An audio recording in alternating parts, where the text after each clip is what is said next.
Hi hello నమస్తే welcome to our channel. నేను మీ చార్మి. శ్రీరెడ్డి ఇప్పటి నుంచే కాదు, అటు సినిమా రంగం నుంచి మనకి ఎప్పుడైతే తను ఫేమస్ అయిందో తన ఒక వీడియో వల్ల అప్పటి నుంచి ఇప్పటి వరకు కాంట్రవర్సీస్కి కేర్ ఆఫ్ అడ్రస్ అంటే ఇంకెవరో కాదు శ్రీరెడ్డి అని చెప్తూ ఉంటారు. అయితే ముందటి ప్రభుత్వం ఒక 5 సంవత్సరాల ముందు, అంటే మొన్నటి వరకు కూడా ఆమె ఇదే పని చేస్తుంది అనుకోవచ్చు.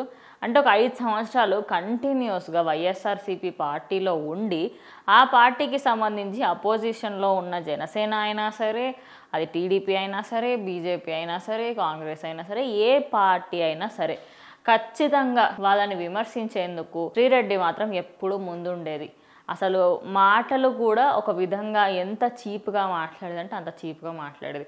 అదొక అడ్డు అదుపు అంటూ ఏమీ ఉండదు అనే విధంగా అటు పవన్ కళ్యాణ్ అని చూడకుండా, ఇటు చంద్రబాబు నాయుడు అని చూడకుండా, అటు ఐటీ మినిస్టర్ లోకేష్ అని చూడకుండా, ఇప్పటికీ కూడా గెలిచిన తర్వాత కూడా కొన్ని వీడియోలు చేసి అప్లోడ్ చేయడము, దానివల్ల ఏంటి అంటే తన పైన అయితే కేసు నమోదు చేయడం జరిగింది. ఎందుకు ఏంటి అనేది మనందరికీ తెలిసిందే. ఇప్పుడనే కాకుండా 5 ఇయర్స్గా ఒక మనిషిని ఎట్లయితే మాటలతో టార్చర్ చేయొచ్చో అన్ని రకాలుగా టార్చర్ చేసింది.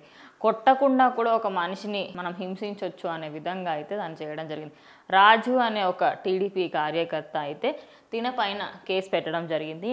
ఆ కేసుకి సంబంధించి రేపో ఎల్లుండో ఈమెని అరెస్ట్ చేయబోతున్నారు. అరెస్ట్ చేసిన వెంటనే అసలు ఎందుకు ఇంత దిగజారిపోయి మాట్లాడడం జరిగింది, ఆమె పైన ఇన్వెస్టిగేషన్ చేసి, అంటే ఎవరు చేయించారు, నిజంగానే జగన్మోహన్ రెడ్డి చేయించారా, లేకపోతే ఆయన మీద ఇష్టంతో మీ అంతటా మీరే వాళ్ళని తిట్టారా?